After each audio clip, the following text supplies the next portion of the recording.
继续来看，国民党伫新北市中和区的立委参选人张智伦、洪亚寮，讲因徛伫中和4号公园边仔透天厝，上尾留个塌起哩起一个咕噜舞的练习场，迄是违建。但是市府动作无快，讲可能是因为有政治的势力来介入，市府唔敢甲因顶动。张智伦是紧急来回应，讲这个厝是伊爸爸的。 违建是民国80年就存在，是属于民国98年了后已经存在，会当成唔免拆的建物。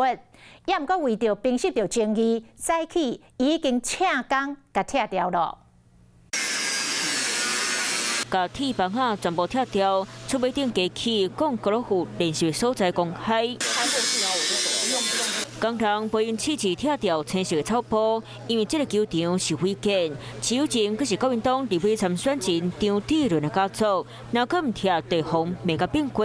违建非张智伦本人所有，呼吁选举不该祸及家人，丧失人性。 张智伦进前防野了，伫咧中和透天厝厝尾顶违建真侪年，不过原来持有人唔是伊，是伊的爸爸前委员张庆忠。厝伫咧民国80年就好，是98年以前就违建，不过竟然引起争议，嘛是赶紧找人来拆。可以看到，这是一栋4层楼的建筑，4楼的部分全是违建，铁皮还相当新颖。民众呢也多次看到张庆忠的长子背着球具进出，但想公务局检举都没有下文。通知款背后可能有真大旁政治势力小天，那违建这么多年，相关单位拢动作无快。既然他们很清楚法规的限制，我想这真的是凸显出张庆忠家族在中和一贯以来权贵横行霸道的作风。本大队并没有接获到相关的一个陈情，如果有影响到公共安全、公共交通、公共卫生，就算既存违建也会优先拆除。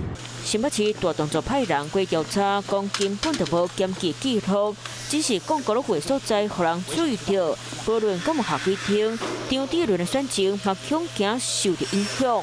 Hello， 我是雷亚，想要抢了先掌握最及时的新闻资讯吗？赶快订阅、按赞、开启小铃铛，锁定华视新闻 YouTube 频道。